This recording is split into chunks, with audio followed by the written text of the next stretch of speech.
Direct communication, no sugar coating.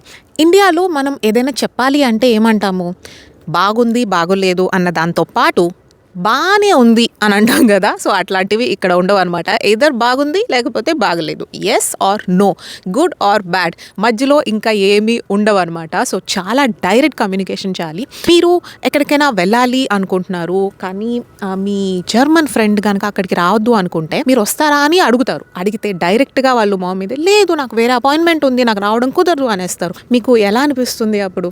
తప్పదు. ఏంటంటే వీళ్ళు ఇక్కడ డైరెక్ట్ కమ్యూనికేషన్ ఉంటుంది. సో అది మనం అలవాటు చేసుకోవాలన్నమాట. ఈ కల్చరల్ షాక్కి ప్రిపేర్డ్గా ఉండాలి. మొహం మీదే చెప్పేస్తారు ఇది బాగలేదు అని చెప్పేసి, దిస్ డజంట్ లుక్స్ గుడ్, అంతే. సో అక్కడికి వస్తావా అంటే నేను రాలేను అంతే, అలా చెప్పేస్తారు. కానీ మనం మాత్రం ఇప్పుడు మనం ఏమంటాము, ముక్కు ఎక్కడ ఉందంటే ఇలా చూపించాం కదా, ఇలా చూపిస్తాం. అంటే ఏంటి, ఇప్పుడు మనం ఎక్కడికైనా వెళ్ళకూడదు అనుకుంటే ఏమంటాము, చూస్తాను, తెలీదు, కుదురుతుందేమో చెప్తాను. ఇట్లాంటివి ఇక్కడ అస్సలు వర్కౌట్ అవ్వవన్నమాట. ఇలాంటి ఇంట్రెస్టింగ్ కల్చరల్ షాక్స్ మీరు ఇంకా చూడాలనుకుంటున్నారా? నేను ఒక ఫుల్ లెంత్ వీడియో అనేది చేసున్నాను. ఆ లింక్ నేను ఇక్కడ కింద డిస్క్రిప్షన్లో మెన్షన్ చేస్తాను. ఒకసారి వెళ్ళి చెక్ చేయండి.